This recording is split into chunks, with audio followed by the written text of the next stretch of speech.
Sir దావోస్కి ముఖ్యంగా చెప్పుకో 2019, 24లో ఉన్న వైఎస్ఆర్సీపీ గవర్నమెంట్ దావోస్కి ఎన్నిసార్లు వెళ్ళిందండి. ఆ రోజు ఐటీ శాఖ మంత్రి గుండా గుడివాడ అమర్నాథ్ దావోస్లో ఇప్పుడు -5 డిగ్రీల ఉష్ణోగ్రత ఉంటుంది, అక్కడ చలి తట్టుకోలేము, అందుకనే వెళ్ళలేదు అన్న ఆ గవర్నమెంట్ ఏమనుకోవాలండి. ఇలా 77 సంవత్సరాల వయసులో నవయువకుల్లాగా చంద్రబాబు గారు దావోస్ వెళ్ళి పోయిన సంవత్సరం వెళ్ళాడు, ఇప్పుడు వెళ్ళాడు, కొన్ని ఎంఓయూలు కుదుర్చుకొని వస్తున్నారు సార్.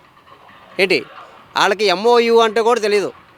ఏంటి ఆ ఎంఓలు కుదుర్చుకొని వచ్చి ఇక్కడికి వచ్చినాక కొన్ని మౌలిక సదుపాయాలు కల్పనకు సంబంధించి చూసుకొని ల్యాండు ప్లస్ రోడ్లు ఎలక్ట్రిసిటీ ఇవన్నీ చూసుకొని అప్పుడు ఇక్కడ పరిశ్రమలు పెడతారండి. ఆ ఎంఓయూ అని తెలియని వాళ్ళు కూడా దావోస్ పర్యటనకి వెళ్తే సలిపుట్టిది అనే వాళ్ళ గురించి కూడా మనం మాట్లాడుకుంటే చాలా హాస్యాస్పదంగా ఉంటుందండి.